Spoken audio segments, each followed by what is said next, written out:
শুধুমাত্র আটা দিয়ে কিভাবে আপনারা বাসায় খুব সহজেই এই নান রুটিগুলি তৈরি করতে পারেন সেই রেসিপিটাই আজকে আপনাদের সাথে শেয়ার করব। আর কিভাবে এই নান রুটিগুলো তৈরি করলে ইস্টের কোনো বাজে স্মেল আসবে না সেই টিপসগুলো আপনাদের সাথে শেয়ার করব। আশা করি রেসিপিটি আপনাদের কাছে ভালো লাগবে। এখানে আমি নিচ্ছি 3 কাপ আটা।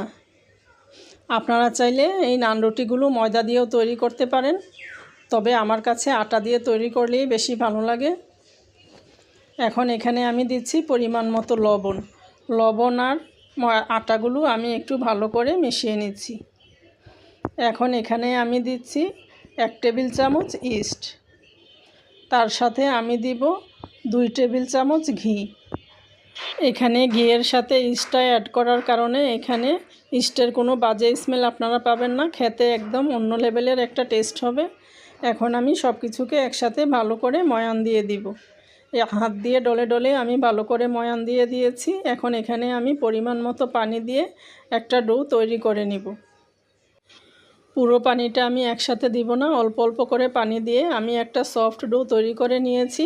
3-4 মিনিট সময় নিয়ে আমি ভালো করে মথে নিয়েছি। এখন আমি ঢেকে রেখে দিব 1 ঘন্টার জন্য। ফিরে আসলাম 1 ঘন্টা পর। ডোটা ফুলে আমার একদম ডাবল হয়ে গিয়েছে। এখন আমি এটাকে আরেকটু ভালো করে মথে নিব। এটাকে আরেকটু মথে নেওয়ার কারণে এটার ভিতরে যেই বাতাসটা আছে ওইটা বেরিয়ে যাবে।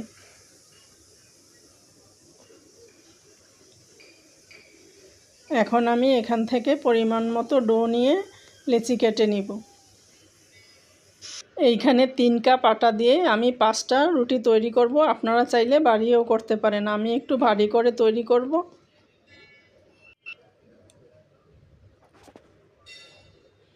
এখন আমি এগুলোকে একটু মধ্যে এভাবে বাঁচ দিয়ে দিব। উপর থেকে এনে নিচের দিকে এভাবে দিয়ে দিব, তাহলে রুটিগুলো ভিতর থেকে একদম সফট হবে। এভাবে করে আমি হাত দিয়ে একটু গোল করে শেপ করে দিচ্ছি। এইভাবে করে আমি সবগুলো তৈরি করে নিব।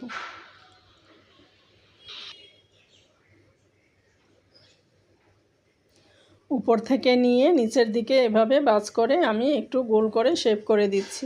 সবগুলো এভাবে আমি তৈরি করে নিয়েছি। এখন আমি আপনাদেরকে একটা রুটি তৈরি করে দেখিয়ে দিচ্ছি। প্রথমে হাত দিয়ে এভাবে চেপে চেপে দিব, তারপর এটাকে আমি বেলে নিব। আলতো হাতে আমি রুটিটাকে বেলে নিব, বেশি বড় করব না, আমি একটু মিডিয়াম সাইজ করে এবং একটু ভারী করে তৈরি করব। রুটিটাকে আমি বেলে নিয়েছি। এখন আমি আপনাদেরকে এর পুরুত্বটা দেখিয়ে দিচ্ছি। দেখতে পাচ্ছেন এরকম ভারী করে আমি সবগুলো তৈরি করে নিব। এখন এটাকে আমি সেঁকতে চুলায় চলে যাচ্ছি। এখানে একটা প্যান আমি হালকা আঁচে গরম করে নিয়েছি। এক পাশ হয়ে গিয়েছে, এখন আমি অপর পাশটা উল্টে দিচ্ছি।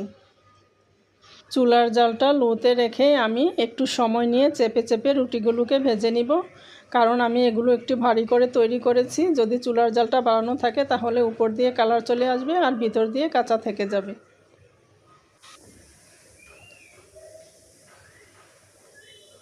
কয়েকবার উল্টে পাল্টে আমি রুটিগুলোকে ভেজে নিয়েছি। দেখতে পাচ্ছেন চমৎকার সুন্দর একটা কালার এসেছে।